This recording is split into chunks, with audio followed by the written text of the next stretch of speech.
All right, everybody. Black is here. And what I want to talk about is this.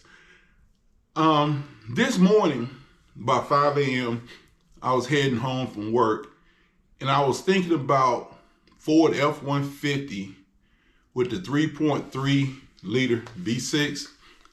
And the last time I read, it's about a 3.3 is a 200 cubic inch V6.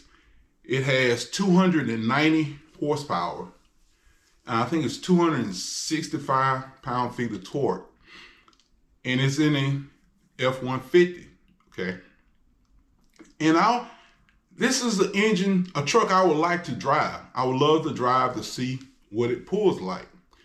The closest thing I've driven to this is the Dodge 4-door 3.6 V6. And I think it's got 305 horsepower. I don't remember how much torque it has. Anyway, I decided to look at a video. And I went on YouTube, looked at a video, and there was some guy had a F-150. I think he said it was a 2019, but it had a 3.3 V6. He was pulling a trailer with some old American car on the back of it. He talked about it, had decent power. He had no problem pulling the trailer. And I don't doubt this at all. I don't doubt it at all. But what I was thinking, I was looking at some of the comments to see what people were thinking.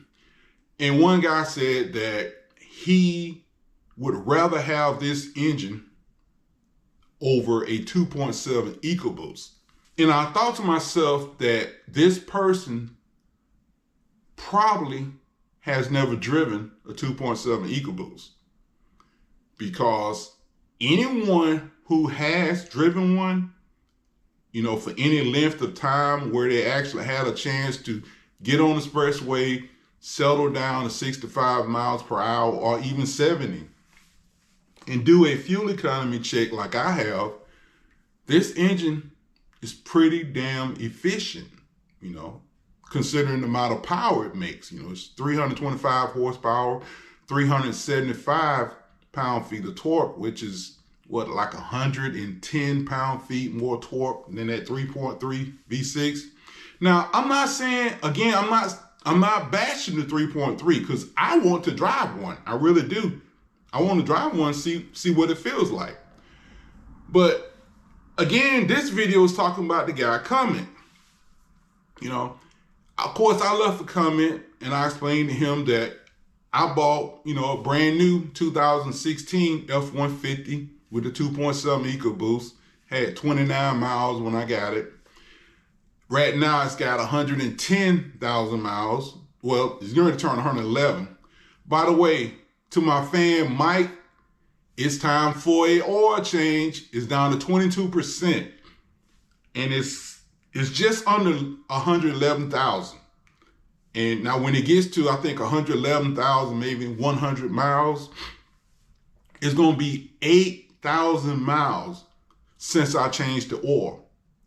Now, throughout the whole time I've had my truck, I've been going by the computer that people claims you can't go by. A lot of mechanics will tell you don't go by a Ford computer. Even mechanics actually, I never heard Ford Boss Me say that. If you have heard him say that, actually, I haven't really heard him say that, but I've heard some other mechanics, other YouTube people say, don't go by the Ford computer. You need to change the oil at 5,000 miles. Bull crap. At least when it comes to my F-150.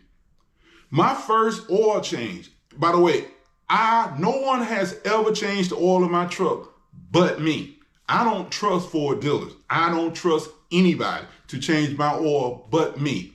That way, I know what kind of oil goes in. I know whether or not a new filter was used. I know.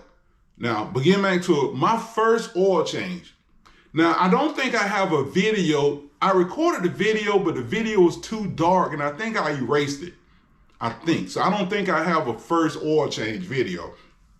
But I did change it. I just looked at my phone. I changed it at 7,000 I think 668 miles.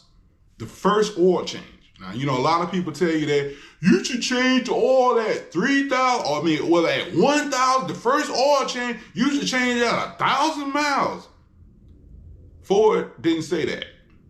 Ford said change it when it's time. I think the oil life was 15%. It might have been 18, but again, it was 7,768 miles. I don't remember how many days that was, but when I changed the oil was still brown. Now, it was dark brown, but it was still brown. You know, the next oil change was I got the truck September 17, 2016. The first oil change was February 2017. The second oil change was that year. It was later in August. And I changed it at 15,816 miles. I don't know exactly how many miles that is, but every oil change after then, I pretty much recorded, except for one. Oh, it pissed me off. I can't remember what oil change it was, but I had edited the video, thought I had the perfect light, and accidentally erased the damn video. I wanted to quit making YouTube videos. I was so freaking angry because I had put so much work in that video.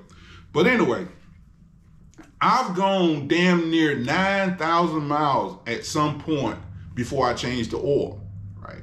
And I think it got down to, it might have got to 15 or 12%. I don't think I've ever gone much lower than 15%. You know, but people tell you that you can't go that long. You know, new engines, you can't go 9,000 miles because it'll mess up the motor.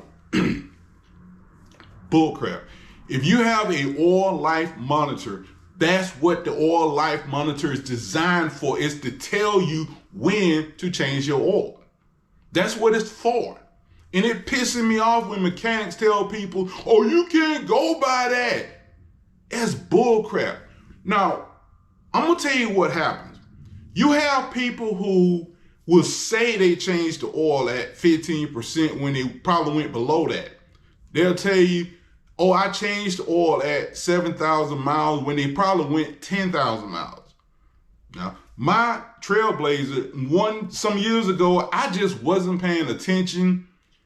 And I don't know what happened, but I ended up going I think I went 13,000 miles. I think I went 13 months. And I think I went 9,000 miles before I changed the oil. And that's been some years ago. I mean, it's probably been more than 7 years ago. Now, I've had my Trailblazer I got it in 2008. So it's 2018, 19, 20, 21, 22, 23, 24. So I've had it 16 years, my Trailblazer. That's another one. No one has ever changed the oil but me. I used to use Mobile One full synthetic. But after I got the F150, I started using Motorcraft in there. You know, 5/30 Motorcraft oil, the synthetic blend at that. And that's another thing. The F150, it came with Motorcraft synthetic blend. That's all I've ever used, except for maybe once I put some Pennzoil full synthetic in it because I couldn't find the Motorcraft 5/30 at Walmart. So I just bought Pennzoil that one time. And I think another time I might have put a couple of quarts of Pennzoil, but for the most part, I've used nothing but Motorcraft synthetic blend oil. And you know, I remember when I first got the truck, stupid people online was like, oh, you're going to have to replace the turbo at 60,000 miles. When I got to 60,000 miles, they, oh, well, you're going to have to replace the turbo at 80,000 miles. When I got to 80,000 miles, well, you're going to have to replace the turbo at 150. The turbos are fine. Now, I'm going to tell you the truth. Some years ago, they was talking about people who had EcoBoost V6s, and they were saying that the engine was rattling when you first crank them up, and they found out it was the actuator on the turbo had developed slack, and it sounds like a little clacking noise. Well, my truck does that, but I don't have a turbo light. It runs fine. And if I have a problem, I will let y'all know. But yeah, when it's cold, I crank it up, I hear that little rattle coming from, and I'm glad I watched the video, because otherwise I'd be wondering where the hell that rattling coming from. But until I have a problem, I'm not worried about it, you know. And I damn sure ain't changing the whole turbo either. I don't know, somebody had said in that video, why don't you just bend the damn rod to take the slack out? So if that's what happens, I'm gonna do that. But, you know, I mean, it doesn't smoke, it doesn't use much oil. Again, it's about to turn 8,000 miles. I haven't put any oil in it. The last time I checked it, it was still full. It was kind of dark, but it's not black. You can still see the dip. And that's another thing, you can still see the dipstick. It's always, my truck, even though I've gone all the miles, I've never had to change the oil where I could not see through the oil, you know. But again, people who don't know any better would tell people that you can't make a turbocharged engine last long unless you change the oil every 5,000, and that's 100% bull crap. But anyway, that's all I got. I can't think of anything else to say on the subject, but I've never, again, it has 111, give it a turn 111,000. I've never had to add oil between oil change. Now, I'm gonna tell you the truth. When I change the oil, it's usually down a quart. You know, it holds 6 quarts. So it's usually down a quart, but it's always inside the little, you know, Ford has a little crosshatch. And they say anytime the oil is in that crosshatch, there's enough oil in the engine. So I've never had to add oil. You know, I remember one year, I think I added a quarter of a quart to get it back to the top part of the crosshatch. But nah, I don't even worry about it. It runs good. It still get good gas mileage. It'll still haul ass, you know.